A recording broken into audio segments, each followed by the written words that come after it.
नमस्कार, न्यूज 18 मध्य प्रदेश छत्तीसगढ़ देख रहे हैं आप। मैं हूं आपके साथ प्रशांत कटारे। तो मध्य प्रदेश की 27 सीटों पर होने वाला उपचुनाव कोई मामूली उपचुनाव नहीं, ये राज्य के लिए आम चुनाव के बराबर है। उपचुनाव 29 नवंबर से पहले कराने का फैसला चुनाव आयोग कर चुका है। चुनाव कार्यक्रमों की औपचारिक घोषणा भले ही अभी बाकी है, लेकिन चुनावी बिसात सजने लगी है। इस सियासी जंग में जीत के लिए पार्टियों की रणनीति बनने लगी है। हर दिन कुछ ना कुछ नया हो रहा है। क्या प्लान बना रही हैं पार्टियां, नेता क्या दाव पेच अपना रहे हैं, किस नए मुद्दे को हवा दी जा रही है, किस पुराने मुद्दे को धार दी जा रही है। इस खास पेशकश में आपको दिखाएंगे उपचुनाव से जुड़ी हर खबर, बताएंगे इलेक्शन का हर अपडेट। इसीलिए हम आपके लिए लेकर आए हैं उपचुनाव का रंग।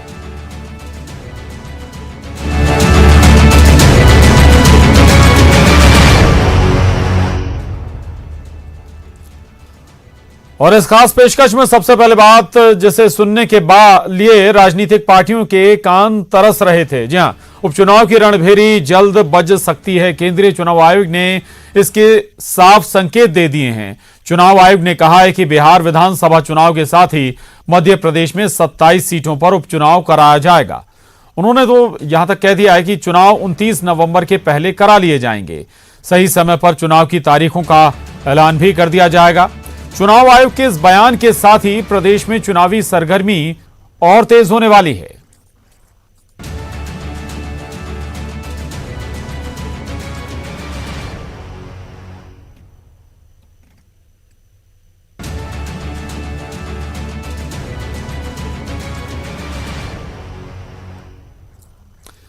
चुनाव की तारीखों का संकेत मिलने के बाद बीजेपी पूरी तरह से चुनाव के मोड में आ गई है। उपचुनाव को लेकर पार्टी ने 6 सितंबर को भोपाल में बड़ी बैठक बुलाई। 6 सितंबर को होने वाली बैठक में पार्टी के सभी सांसदों, मंत्रियों, विधायकों को शामिल होने का निर्देश दिया गया है।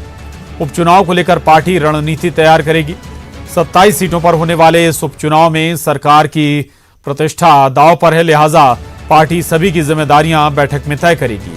इस बैठक में सीएम शिवराज सिंह समेत पार्टी के सभी बड़े नेता शामिल होंगे। तो चुनाव के संकेत मिलने के साथ ही अब सियासी दल एक्टिव हो गए हैं। खासतौर से बीजेपी भी एक्टिव मोड में आ गई है। आगे बढ़ते हैं। उपचुनाव से पहले बाढ़ प्रभावित किसानों को साधने में सरकार जुट गई है। मुख्यमंत्री शिवराज सिंह चौहान ने रायसेन में न सिर्फ बारिश और बाढ़ से नुकसान हुई फसलों का जायजा लिया, बल्कि किसानों को साफ कह दिया कि उन्हें चिंता करने की जरूरत नहीं है। सर्वे के बाद प्रभावित किसानों को पर्याप्त मुआवजा दिया जाएगा।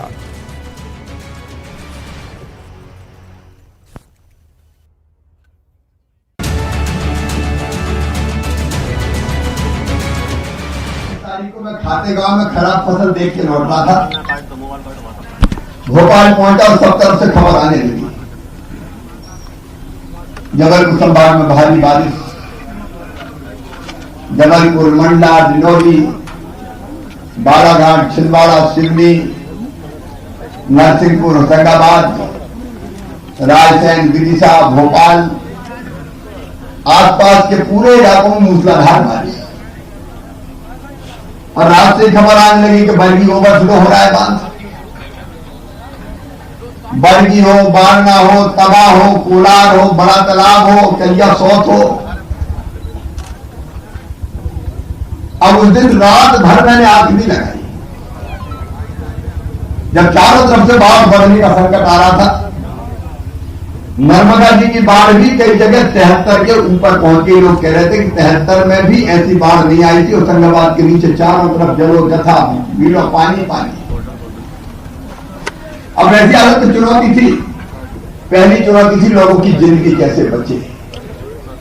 हमने पहले एसडीआरएफ की टीम बुलाई, फिर एनडीआरएफ की टीम बुलाई, और फिर मुझे लगा कि अब तो आर्मी बुलानी पड़ेगी, सेना बुलाई।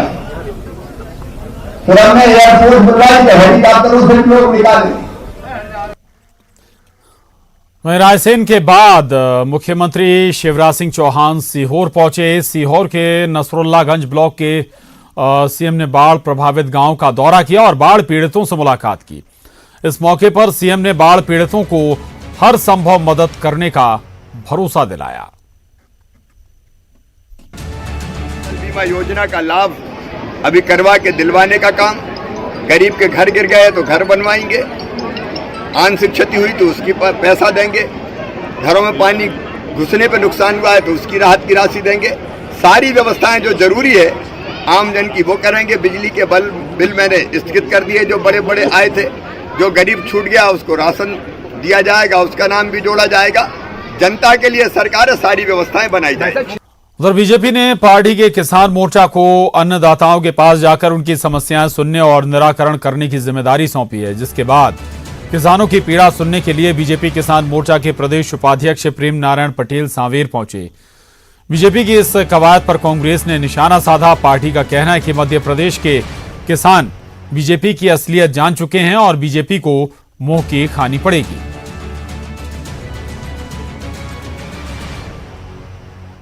प्रदेश की सरकार और केंद्र सरकार पूरा अपना योगदान दे रही है। इन सब बातों को हम किसान मोर्चा गांव-गांव तक नुक्कड़ सभा के माध्यम से और हमारी छोटी जो संगोष्ठियां हैं उसके माध्यम से हम गांव-गांव और पंचायत स्तर तक लेके जाएंगे और पूरी ताकत के साथ में अपनी बात किसानों को कहकर भारतीय जनता पार्टी के पक्ष में वातावरण बनाएंगे।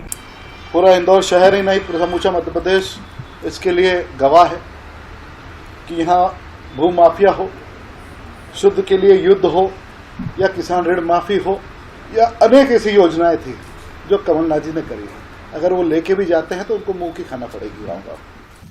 वहीं उपचुनाव को लेकर बीजेपी राज्यसभा सांसद ज्योतिरादित्य सिंधिया पूरी तरह से सक्रिय हो गए हैं और सिंधिया 2 दिनों के ग्वालियर दौरे पर हैं। ग्वालियर दौरे के दूसरे दिन सिंधिया पहली बार बीजेपी दफ्तर पहुंचे और कार्यकर्ताओं के साथ संगठन मंत्री से मुलाकात की। सिंधिया ने उपचुनाव की तैयारियों को लेकर बीजेपी कार्यकर्ताओं को टिप्स दिए। उपचुनाव को लेकर सिंधिया ने कहा कि हम जनता के बीच शिवराज सरकार के 5 महीने के काम को लेकर जाएंगे।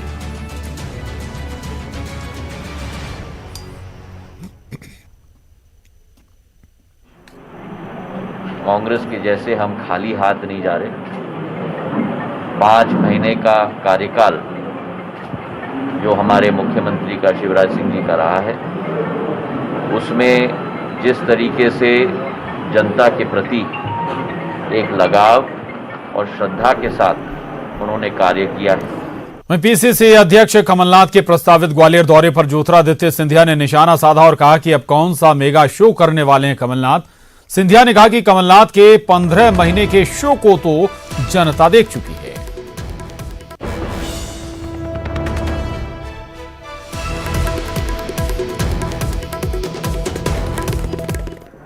उनको करना है सो करें ना। मैंने आपको कल ही कह दिया, राजनीति में हर राजनीतिक दल अपनी विचारधारा के साथ जनता के समक्ष जाए।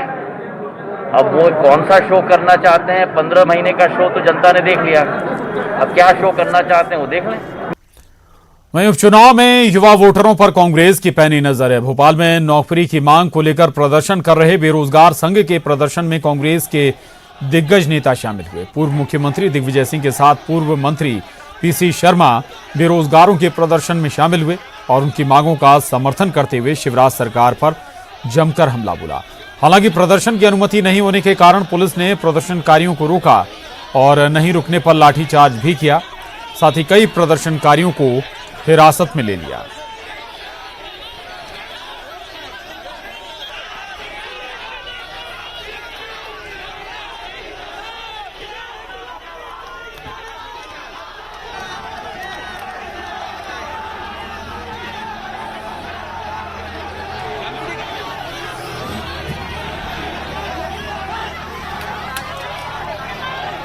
समय लिया था इसका, उसके बाद उन पर लाठीचार्ज हुआ। यहाँ दिग्विजय सिंह जी भी अभी आए थे और लाठीचार्ज करके उनको घायल कर दिया और उनको गिरफ्तार किया है। हमारी मांग है इनको तुरंत रिहा किया जाए और मैं लाठीचार्ज की निंदा करता हूँ। ये समय लिया था और ज्ञापन देने के लिए आए थे यहाँ मुख्यमंत्री को, और मैंने सीएसपी से बात हुई थी मेरी कि भाई हम आएंगे शांतिपूर्ण तरीके से, यहाँ जो कांग्रेस कार्यालय है वहाँ से ज्ञापन देंगे, लेकिन लाठीचार्ज किया गया, उनको खदेड़ा गया।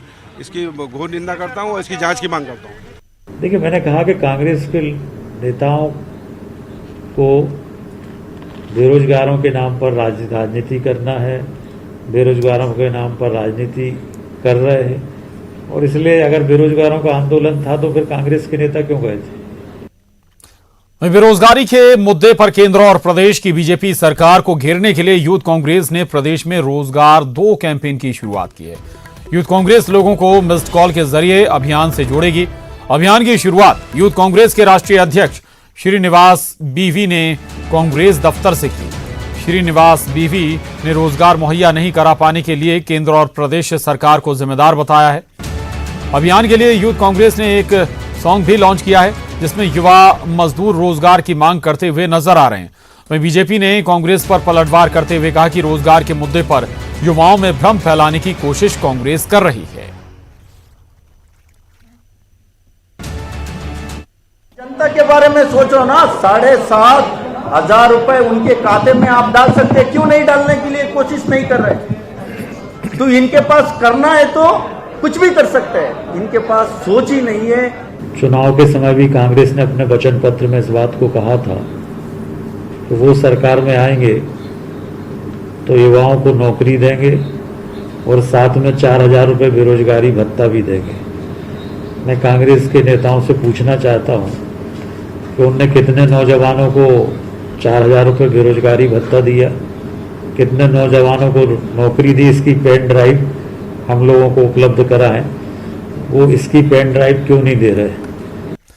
वहीं गरीबों को घटिया चावल के वितरण पर सियासत थमने का नाम नहीं ले रही। पूर्व मुख्यमंत्री कमलनाथ ने इसे लेकर एक बार फिर शिवराज सरकार पर हमला बोला। उन्होंने ट्वीट कर शिवराज सरकार पर निशाना साधते हुए लिखा कि बीजेपी सरकार में ये क्या हो रहा है।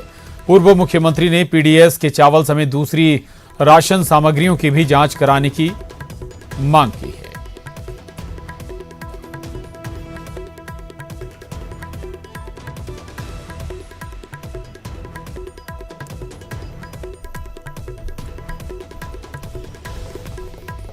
पीडीएस के चावल को लेकर पूर्व मुख्यमंत्री के ट्वीट पर मंत्री भूपेंद्र सिंह ने पलटवार किया। भूपेंद्र सिंह ने कहा कि कमलनाथ सरकार के समय में चावल की खरीदी हुई थी। तत्कालीन मुख्यमंत्री को इंटेलिजेंस ने घटिया चावल के सप्लाई होने की जानकारी भी दी थी। बावजूद इसके उस समय कोई कार्रवाई सरकार ने नहीं की। ये जो चावल आया है ये फरवरी के माह में आया है, जब माननीय कमलनाथ जी मुख्यमंत्री थे। उस समय इंटेलिजेंस ने इस बात का इनपुट माननीय कमलनाथ जी को दिया था कि प्रदेश के अन्य राज्यों से घटिया चावल मध्य प्रदेश में आ रहा है और यहाँ से उसके बदले में अच्छा चावल वहाँ पर बेचा जा रहा है। इसका इनपुट इंटेलिजेंस ने माननीय कमलनाथ जी को दिया था और उस समय सरकार ने कोई कार्रवाई नहीं की। अब भारतीय जनता पार्टी की सरकार कार्रवाई कर रही है। माननीय मुख्यमंत्री जी ने ईओडब्ल्यू को पूरी जांच सौंप दी है और इसमें जो दोषी हैं वो कोई बच नहीं पाएंगे। उधर उपचुनाव से पहले आरोप प्रत्यारोपों का दौर भी शुरू हो गया। कांग्रेस ने सहकारिता मंत्री अरविंद भदौरिया पर बड़ा आरोप लगाया। कांग्रेस ने मंत्री अरविंद भदौरिया पर आरोप लगाते हुए कहा कि भदौरिया ने चुनाव आयोग में गलत जानकारी दी है। पूर्व विधायक हेमंत कटारे ने ये गंभीर आरोप लगाए हैं। कटारे ने कहा कि वे मामले की उच्च स्तरीय जांच की मांग करते हैं और इसके लिए कांग्रेस चुनाव आयोग में भदौरिया के खिलाफ शिकायत भी करेगी।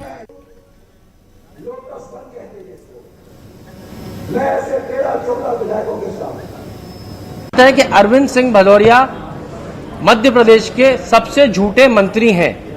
इन्होंने न सिर्फ निर्वाचन अधिकारी को झूठ बोला, पूरी मध्य प्रदेश की भिंड की जनता से झूठ बोला, जिसका प्रमाण यह है कि इन्होंने बताया इनके पास कोई संपत्ति नहीं है। उसके बाद उत्तर प्रदेश के इटावा के कसोंगा ग्राम में इनके पास कई एकड़ों कृषि भूमि है जिसका ये लगान भर रहे हैं और 2009 में इन सभी भाइयों के नाम नामांतरण हो चुका है और ये एक आपराधिक क्या कहते हैं श्रेणी में आता है। इसमें 6 महीने से 3 साल का दंड भी मिल सकता है। देवेंद्र फडणवीस के ऊपर भी इस प्रकार का केस दर्ज हो चुका है बतौर मुख्यमंत्री। तो मैं इस सारी चीजों के प्रमाण रखते हुए ये मांग करता हूं कि अरविंद सिंह भदौरिया को मंत्रिमंडल से तुरंत बर्खास्त करें। इनकम टैक्स की पूरी जांच होनी चाहिए बिना किसी दबाव के इनके ऊपर। स्पीकर को संज्ञान लेना चाहिए, प्रोटेम स्पीकर को।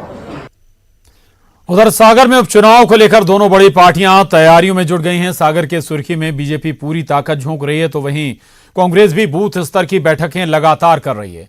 मंत्री गोविंद सिंह राजपूत सुर्खी में रामशिला यात्रा निकाल रहे हैं। वहीं सुर्खी उपचुनाव प्रभारी और पूर्व मंत्री लखन घनघोरिया की माने तो जनता बीजेपी को माफ करने के मूड में नहीं है और जल्दी ही सुर्खी विधानसभा के प्रत्याशी का चयन जल्द होगा। वहीं उन्होंने रामशिला यात्रा को लेकर कहा कि भगवान राम सबके आराध्य हैं।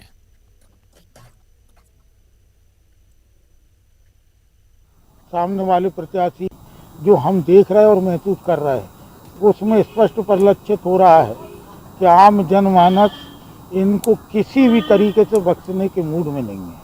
हमारे प्रत्याशी का चयन बहुत जल्दी हो जाएगा। हमारे सर्वे हो रहे हैं और सर्वे के आधार पे हम अपना प्रत्याशी बहुत जल्दी डिक्लेयर कर देंगे। हम सब सनातन में पैदा लोग भगवान राम को अपना इष्ट मानते हैं। भगवान श्री हरि के अवतार राम को कौन नहीं मानता। और यहां वक्त हो चला एक छोटे से ब्रेक का, फौरन लौटेंगे।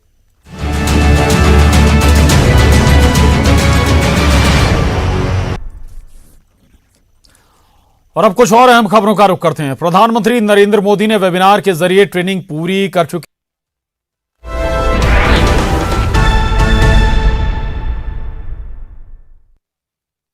हौसला बढ़ाया। आपको बता दें कि ट्रेनिंग के दौरान आदित्य मिश्रा, आपको बताया, तो प्रधानमंत्री नरेंद्र मोदी ने वेबिनार के जरिए ट्रेनिंग पूरी कर चुके आईपीएस अधिकारियों से बात की है। इस दौरान पीएम कोरोना से जंग जीत कर आए एमपी के आईपीएस अधिकारी आदित्य मिश्रा का उन्होंने हौसला बढ़ाया। आपको बता दें कि ट्रेनिंग के दौरान आदित्य मिश्रा महू में तैनात थे और इस दौरान कोरोना से संक्रमित हो गए थे।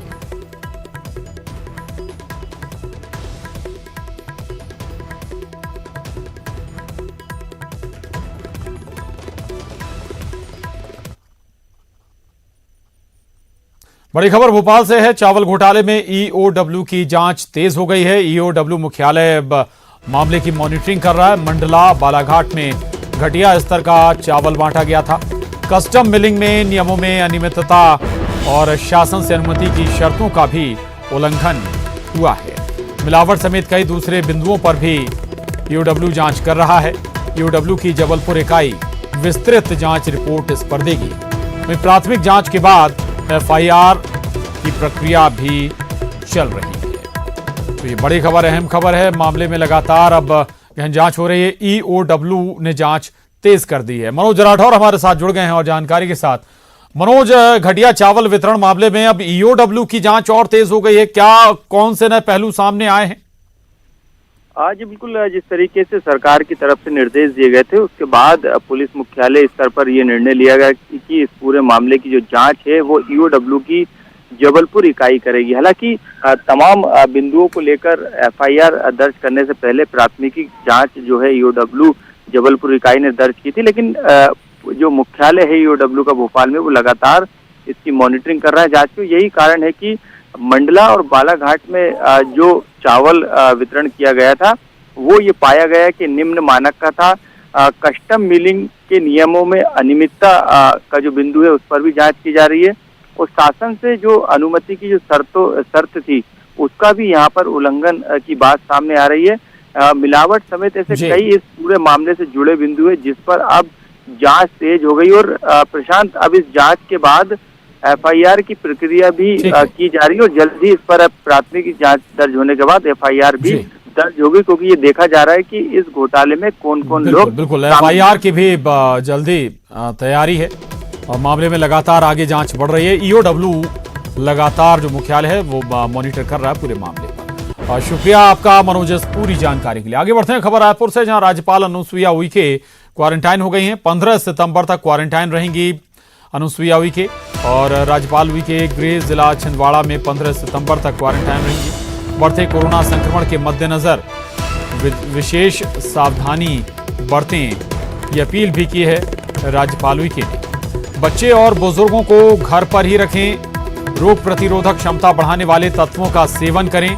नियमित रूप से व्यायाम प्राणायाम भी करें।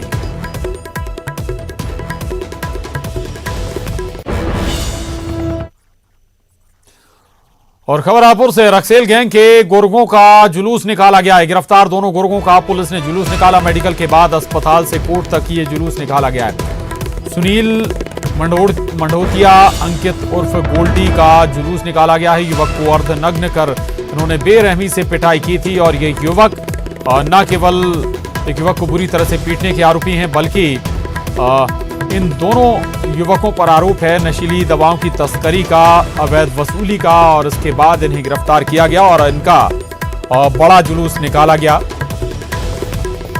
तो इनका एक वीडियो भी सामने आया था एक युवक को पीटते हुए।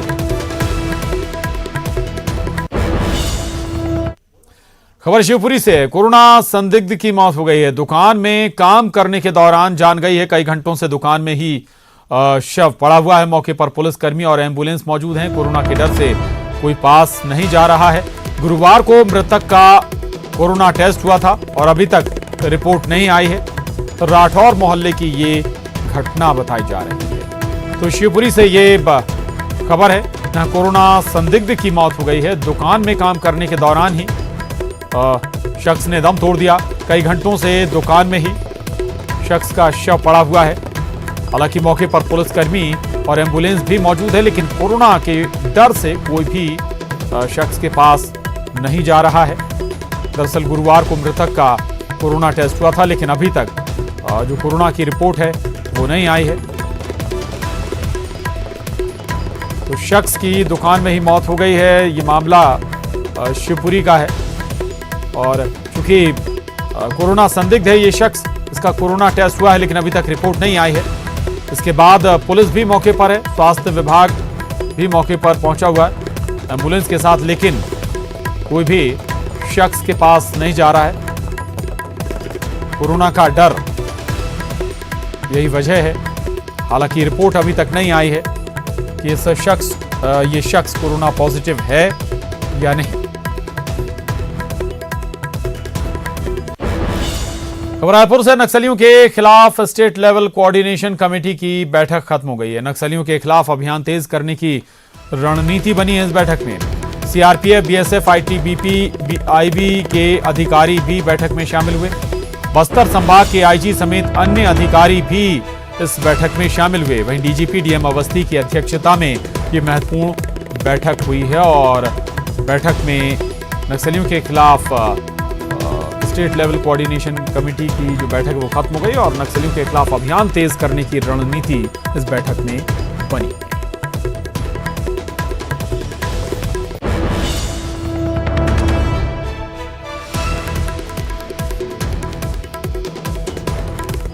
आपको एक बार फिर बता दें, दरअसल रायपुर में ये नक्सलियों के खिलाफ स्टेट लेवल कोऑर्डिनेशन कमेटी की बैठक हुई और बैठक में नक्सलियों के खिलाफ अभियान तेज करने की रणनीति बनी है। बैठक में सीआरपीएफ, बीएसएफ, आईटीबीपी, आईबी के अधिकारी शामिल हुए। सुरेंद्र हमारे साथ जुड़ गए हैं और जानकारी के साथ। सुरेंद्र, ये महत्वपूर्ण बैठक और महत्वपूर्ण स्वाभाविक है कि रणनीति भी बनी होगी नक्सलियों के खिलाफ।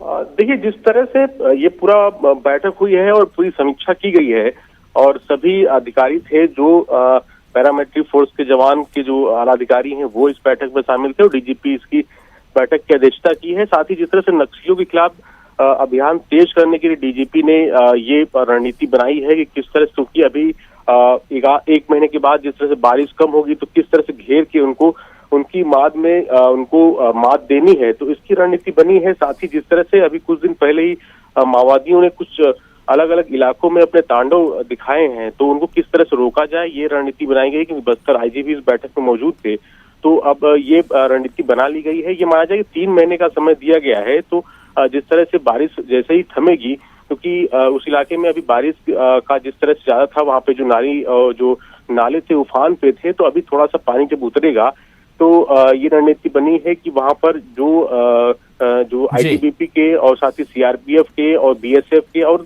जो पैरामिलिट्री फोर्सेज हैं, साथ ही सीएफ के जवान जो हैं वहाँ पर किस तरह से जो है अभियान को, नक्सल ऑपरेशन को हैंडल करेंगे। तो ये बड़ी रणनीति बनी और ये माना जाए कि मुंहतोड़ जवाब देने के लिए अब सीधी लड़ाई के लिए जिस तरह से कांग्रेस सरकार ने बिल्कुल और आने वाले वक्त में हर मुमकिन कोशिश होगी कि और पीछे ढकेला जाए नक्सलियों का खात्मा धीरे धीरे किया जाए। बहुत शुक्रिया सुरेंद्र आपका इस पूरी जानकारी के लिए, धन्यवाद। और इसके साथ ही इस बुलेटिन में बस इतना ही। खबरों का सिलसिला लगातार जारी है।